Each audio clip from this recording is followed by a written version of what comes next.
Yes, your boy AG Cornerman Boxing. Got the honor and pleasure, Coach Lenny Wilson in the building. How we doing, Coach? I'm good. How you? Great. So, man, let me congratulate you on a successful homecoming title defense. You know, the whole city was out. The energy was crazy. We saw Richardson Hitchins put on a masterful performance, defending his title for the first time. Yes, he did. What's your reaction to it all? Oh, my reaction is that it was a great performance. You know, he did a lot of things that we talked about and that we kind of like worked on in the gym, namely speaking the body shots. He pulled it off. He did just what I expected. How would you grade overall his performance? You know, being with everything that you guys had strategized and how he delivered. How would you put a final grade on that performance? I give him in boxing you're forever growing. You know, so in this particular instance, I give him like a 9. You know, I give him a 9 because we still got some things to work on. He still has some things to work on, and that's it. Right. So as good as he looked, you feel like there's still room for improvement. He could even get better than what he showed last. It's always room for improvement in boxing. You know, it's always room for improvement. Anytime a person stops learning or think they have arrived, then that's when they start declining. But as long as we continue to work and everything, Richardson Hitchins will evolve, and like I've been saying all the time, into a full-fledged professional fighter. Right. Now we seen after the fight, you know, he got up on there. He was feeling that, you know, they called out Devin Haney, but Devin Haney talking about he want that fight at 147. So, you know, what's your thoughts on Devin Haney is saying that he want that fight at 147. I think Devin Haney just don't want the fight, period. Neither do Bill Haney. I mean, after the fight, the cameras was chasing Bill. Out of all that smack Bill was talking, he was running away from the cameras because he had no explanation. Right. You think he was shocked at what he saw? He didn't expect it to look like that? I think that he was very shocked. I think that he didn't believe what he saw. And I think that he thought that, you know what? I'm going to keep my son away from this damn Hitchison. This Hitchison kid. You know? Oh, handkerchief ass nigga Bill Haney. In a quarter of a mile, keep right. Man, Coach, we also seen another one, you know, we could say like a rival. Teofimo Lopez was in the building. There's been a lot of controversy with him and everything. He still got some belts at 140. You know, do you see that as maybe a possible future opponent for Hitchins? I think that would be a great opponent in 1 mile, for Richardson Hitchins. Left. I think that would be a great opponent for Richardson Hitchins. I mean, it's a fight that would make sense for the world. Teofimo is still Ring Magazine champ. I think is a fight that everybody would want to see. And yeah, that would be the fight I believe more than Devin Haney. Devin Haney still got mental issues to deal with. Right, a little shell shock maybe from that. That PTSD thing. Right. He got some trauma from that, you know what I mean? That knockdown. That Ryan Garcia left hook. Right. Now, Coach, you went viral yourself a couple of times this week.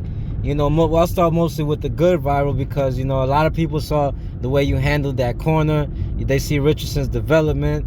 They see the way, you know, his career is progressing. So, and a lot of people are saying you the best trainer out here now, man. You know, you're getting your flowers.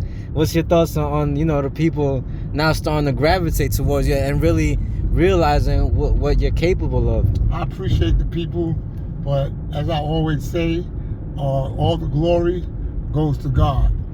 Because he gives me the eyes to see, ears to hear, and the mouth to speak. So all the honor and glory goes to God. And I appreciate the accolades from the people. But again, this is all God. Right. Now, we had another situation that, you know, went viral with George Kambosos' father. Oh, you know, bird. Yeah, there was, you know, it was unfortunate because we saw you trying to defuse the situation.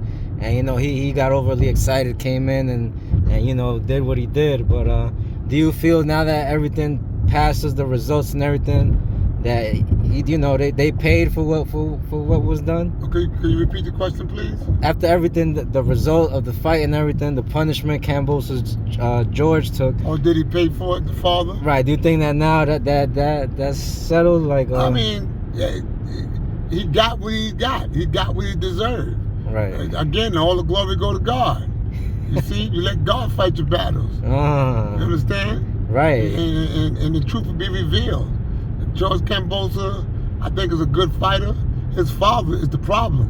Because he think he can come to New York City or America and do things to people or coaches and get away with it. I mean, you saw what happened at the press conference. Right. Like, he hit me with a mic. Right. After everything was diffused and settled, he reaches around the security and he touched me with a mic. Right. And I wasn't gonna let that go. I'm from Brooklyn. The old Brooklyn at that. Old Brooklyn at that. I'm an ex-thug. Hey, but you ain't too far removed. Like how you... Exactly. We try to change our lives, and different things like that. But you still got that thing in us that'll come up. Right. At the twinkling of an eye.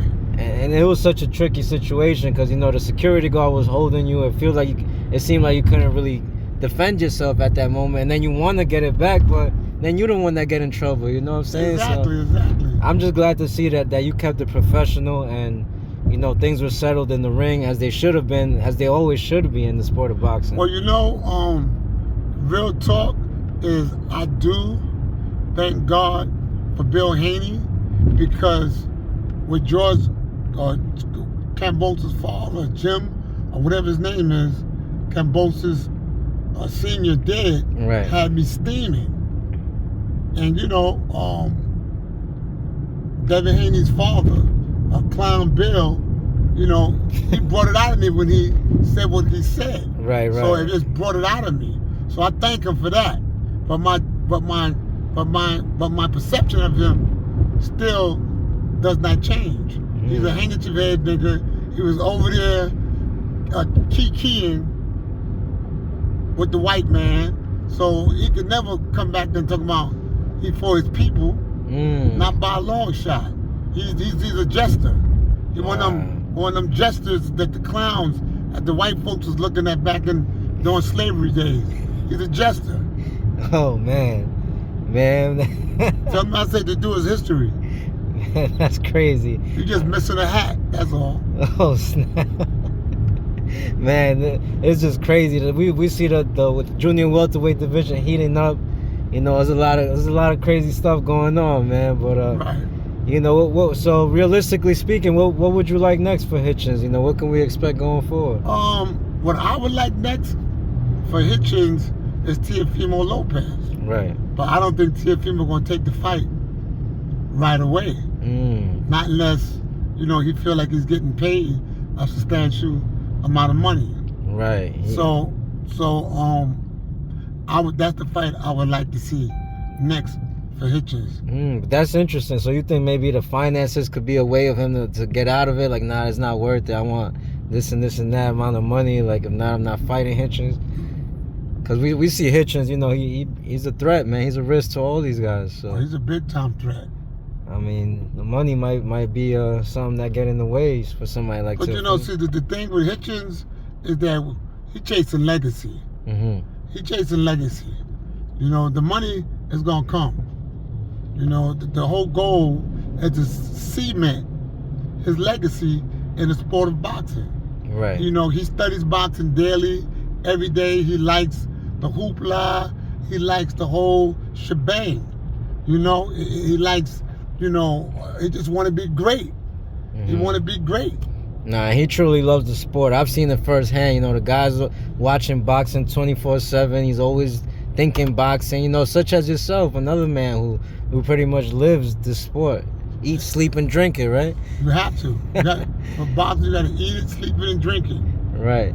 Now, Coach, what do you say about Hitchins staying at 140? Because we saw when he made the weight, a lot of people, the fans was running with the narrative that he was weight drained and he can't make 140 easily anymore. So where do you stand at with that? I think that George Kambosos' father, it was all psychological or mind game or warfare.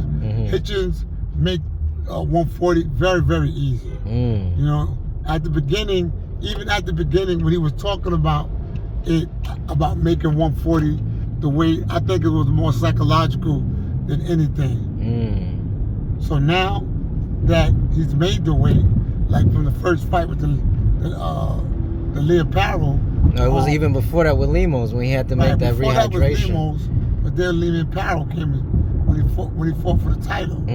So then, when that happened, I think that he realized how easy it was, and so now it's like it's not difficult for him to make weight, you know, at 140.